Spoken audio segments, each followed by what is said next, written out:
Welcome or welcome back to iGaming for some more on Night of the Dead. Night of the Dead recently had its 1.0 update at the back end of May. So the update has been out for 2 months now, the game being in its full build. It's currently going through various sales on Steam, so if you do want to pick it up, I'd highly recommend doing it. It's currently sat at a half price discount of just £12.49. And the latest update adds a massive feature, something that the game really needs considering the size of the map. When the game first launched, the map was just one small Greenland area with a few cities and towns dotted around. Now, over the years, they've added various different locations, expanding the map massively, and it is now at least 6 times bigger than the original map. So they've added fast travel.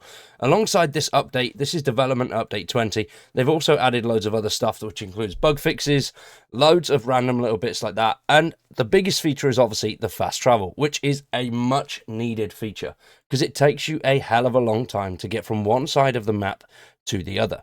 Now, if you are a fan of Night of the Dead and other zombie survival games, subscribe to the channel, drop a like on the video, and stick around for much more, because we've got plenty of stuff to come. Now, Development Update 20 adds that big feature, which is fast travel, and then tons and tons of bug fixes that go along with controllers, all sorts of localization, balancing, loads and loads of good stuff. Obviously, as I mentioned, that main feature is the fast travel, and you need it, because this here is the map. So as you can see, this here is the original map here, just this little bit, and then they've obviously added all of this stuff around the outskirts of it, continually building and improving the map itself. Now, the map takes you a hell of a long time to get from one place to another. If you're going from a starting location, which is normally around about here or up here, it's going to take you on foot at least 40 minutes real world time to get from there just over here. So it's going to take you a while to get from one place to another. But now, with 1.0, they introduced NPCs and safe houses. Now, these NPCs are relatively simple. You go to them, get quests, you can get money, you can get armor, you can get weapons, all sorts of stuff for completing these very simple basic quests. A lot of them are go fetch, go deliver, or kill a few zombies. So they are fun, they're worth doing, and you get a decent chunk out of it. But the more of these safe houses that you discover, and you discover them through doing quest lines, continue along the quest, progress, and now you'll unlock a lot of cool stuff. Alongside the quest lines and the safe houses, you'll also unlock weapons, loads of stuff that you need to progress through the main game and build better equipment. So now, main quest lines and following that story is something that you really have to do anyway, and that takes you to various places all across the map. And with this brand new fast travel system, which is really simple, go into the area. So these are what the survivor huts look like, relatively simple buildings, and you can find them dotted all over the map. You'll pick up more as you progress through the quest line. As you can see, I'm early days in the quests, so I don't really have too many. And that there is the fast travel option. So what you want to do is head inside, speak to the old boy here, fast travel, select a location, so just click the survivor shelter that you're on, and then head on in, bish bash bosh, and there we are. That's now made us appear at this location. Once again, we're just outside. So relatively quick and easy, and if you do have a downed companion that is all the way across the map, fast travel to the same location, and she will just pop up right in front of you. So really easy to do. Just come on into the survivor shelter. They're not all exactly the same, but you just want to look for this guy here, the big old biker dude, and fast travel. Click, click, yes, bang, done. There we go. Nice and easy. And it doesn't cost you anything either. You just need to unlock the shelter that you want to fast travel to.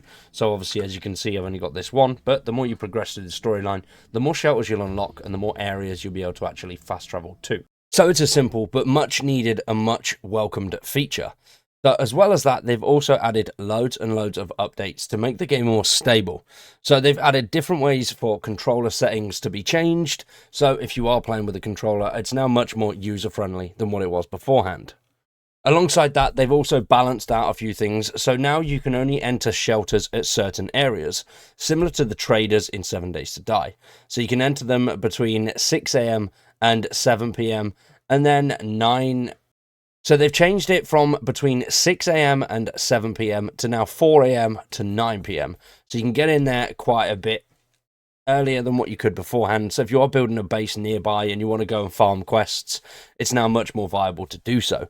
They've also increased the size of the building forbidden area near shelters. So shelters are protected areas. The zombies don't really come near them all too much. And obviously the zombies are going to path to you anyway. So when it kicks you out, they're going to come straight for you rather than that area. Now you can't build anywhere near those shelters compared to what you could beforehand. They've also decreased calorie consumption when characters and followers are stopped, and they've increased the drop rate of gunpowder in loot. They've also done some localization fixes and tons of bug fixes. So things that are added to your character, such as tattoos, hair, things like that, weren't coming up on players with other players in a lobby. So you can see them, but everybody around you can't see your character. So they have now changed that, and you should be able to see everything that your current players have and everything that other players that you're playing with have as well. There's also been tons of fixes to collision, crashes, items floating, and loads of sound effects. So that is great news.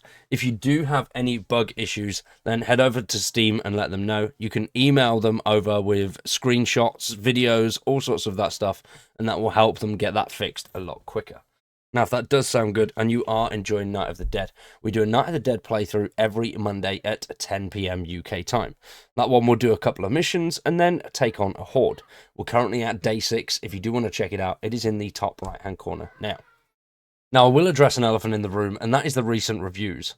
Obviously, over the all-time mostly positive, it is 79% of the 9,289. They are positive. But over the last 30 days, 67% of the 102 user reviews are positive. And a lot of those are coming from people that aren't happy with the fact that it is still a janky game. So as you can see, janky game that uses recognizable assets, which it does use a lot of assets. And then here, unpolished mess that should have stayed in early access. The game feels like a clunky mobile game ported to PC, which, no, I do disagree with some of that. Yes, it is quite janky when the game starts up.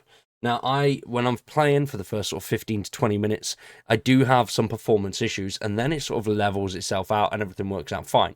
It's like the game is trying to play catch-up. And I know a lot of the issues as well are the amount of grinding you have to do. The start is extremely grindy. You do have to do a lot of going out, breaking down stuff, farming stuff, but once you've got a good amount of stuff behind you, the farming elements do tend to slow down a bit, unless you're looking for certain legendary items or keycards. And I think that's with a lot of games as well. When you are looking for legendary items, you do expect to be farming a little bit more. So it is down to personal preference, but I do disagree with a decent chunk of the reviews. I have no performance issues, it runs relatively smoothly, other than the sort of first 10 to 15 minutes. And yes, I know that's not acceptable and it is annoying, but the devs continue to push out updates and try and fix things as and when they're reported. So overall though, I do think it is a good game. But for today, that is it from me. Hopefully you've all enjoyed. If you have, you know what to do. Drop a like on the video, subscribe to the channel, and stick around for much more Night of the Dead content. But now though, I've been Wired. You guys have been awesome. Thanks for watching, and we'll see you in the next one.